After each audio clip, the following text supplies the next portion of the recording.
inscrito para receber as notificações. Deixe o seu like, o seu parecer e vamos compartilhar de todo o entretenimento desejado enquanto a fragmentada democracia ainda nos permitir.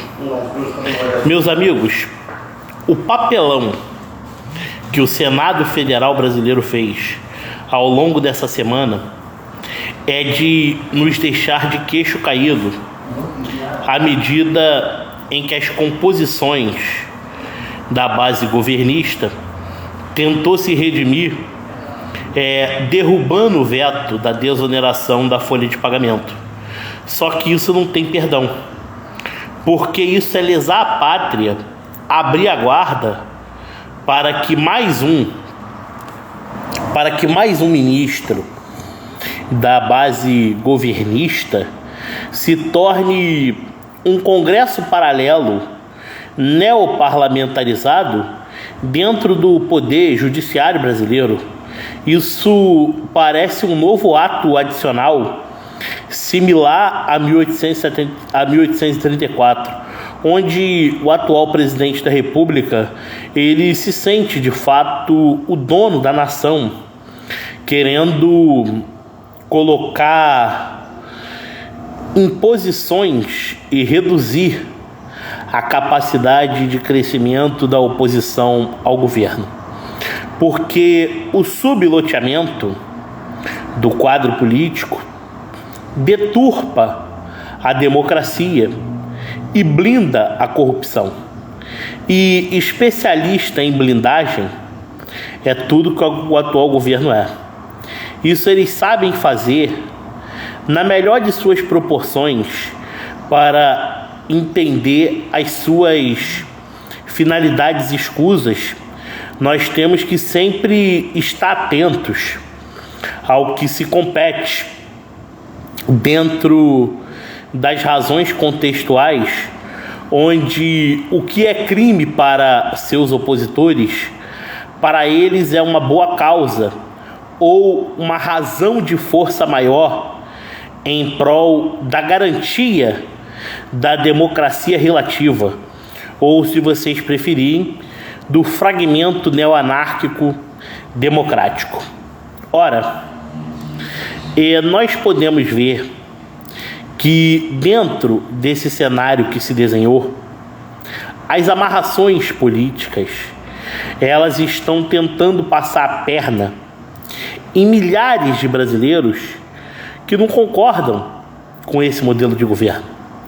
Ainda mais que nunca na história desse país um presidente com um ano e pouco de seu governo investe de forma significativa em propagandas neo-institucionalizadas, como falei em vídeos anteriores, alegando que nas mãos do povo o país anda para frente, colocando investimentos que na verdade estão parados, que eram do governo do capitão Jair Messias Bolsonaro, na propaganda do governo. Porque o que esse governo está fazendo nada mais é do que subsidiar rodovias que estão sob concessões e emprestando a juros zeros para vias que eles pedagiaram, e retomou contratos que já estava em reavaliação pela Agência Nacional de Transporte Terrestre, e todas as arquivados, e com isso o governo voltou ao corporativismo para buscar os seus financiamentos, já pensando não só nas prefeituras e vereanças, como nas eleições de 2026, com o intuito de comprar a base congressista, e ainda sonhando o novo Centrão poderá se unir ao mesmo de todo jeito. E de repente Gilberto Kassab já articula isso pelos bastidores, tentando enfraquecer o governo Tarcísio Gomes de Freitas, aonde ele é chefe da Casa Civil, causando rupturas. Afinal, quando ele saiu do DEM para fundar o PSD, ele fez o similar. E fazer agora, na mesma proporção, pouco custa. Ainda mais sabendo que existem deputados que são verdes por fora e vermelhos por dentro. O grande perigo que nós temos é esse. Mas, por outro lado, vamos falar da política econômica.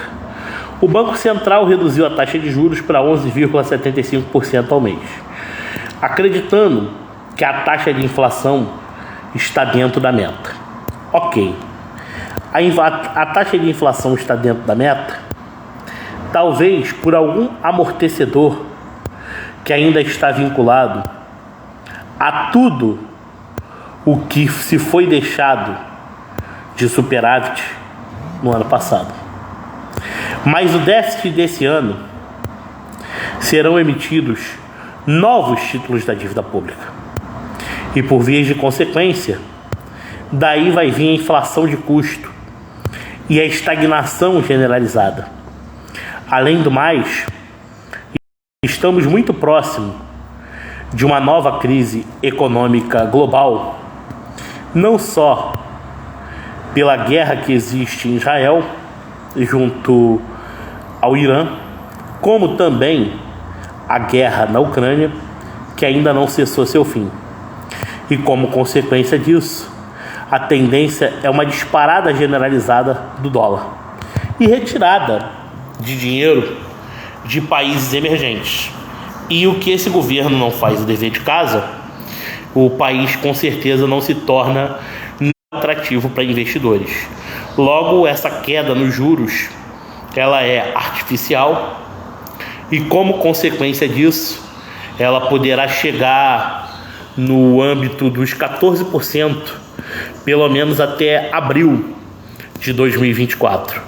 Ou, quem sabe, o atual para o Banco Central.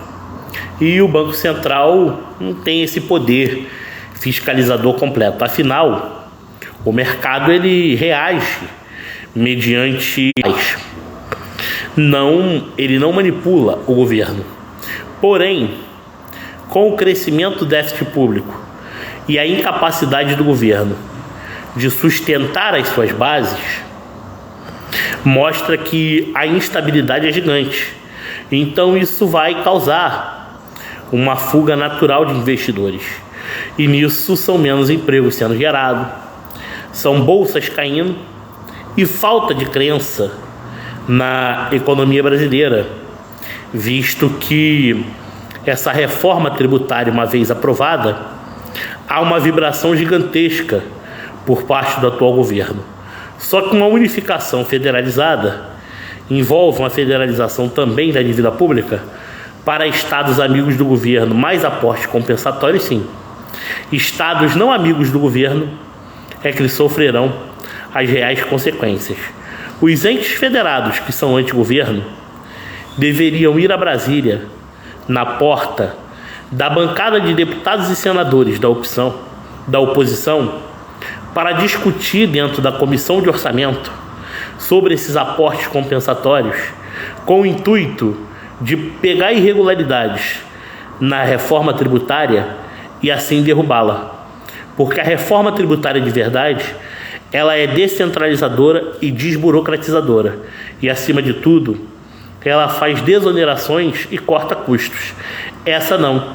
Essa aumenta custos e, como consequência de querer eleger seus prefeitos, haverão novos aumentos depois de ter dado quase 10% para o funcionalismo público federal. Isso significa o crescimento exorbitante da despesa pública obrigatória e, acima de tudo, uma redução cada vez mais drástica do superávit primário em relação ao PIB nacional, o que representa estouro da dívida pública e, acima de tudo, moratória, deslastreamento monetário e quebra generalizada da credibilidade do Brasil com o resto do mundo. Menor exportação, maior recessão, desemprego à vista e um governo totalmente deturpador querendo alavancar os números negativos para, dessa forma, multiplicar a população mais pobre e desempregada, tornando-a mais dependente do Estado. E assim, fragmentar cada vez mais a democracia, fragmentar as metas econômicas para que tudo esteja a serviço do Estado. Quem gasta muito, gasta mal. Quem não procura o desenvolvimento de forma sustentável, deturpa o crescimento. Afinal, se fala que em 2024 pode crescer 1,7%. Olha, para isso acontecer, só se ainda houver um cíclico investimento no mercado brasileiro, acreditando que o cenário internacional favoreça, as exportações continuem alavancando e, como consequência disso, tudo que se foi deixado de herança não se torne ainda o campo minado no ano que vem.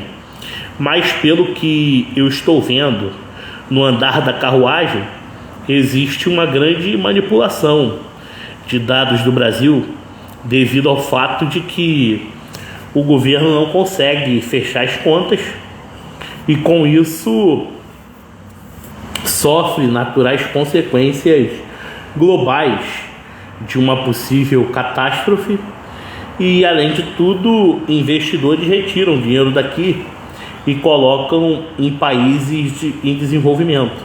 Ainda mais se houver uma previsão de alta nos juros americanos, onde a política estagnatória do senhor Joe Biden, que está cada vez mais desacreditado, muitos investidores vão investir na dívida americana.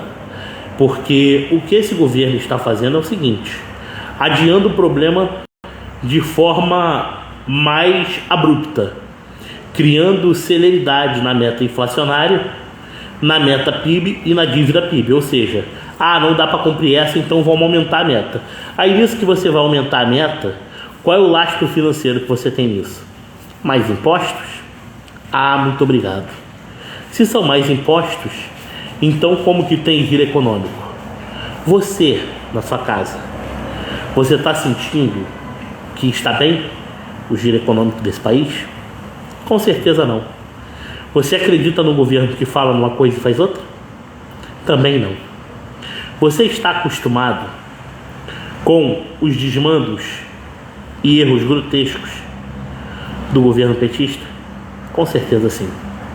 Afinal, Dilma Rousseff deve a Enel uma conta gigantesca para congelar o preço das contas de luz.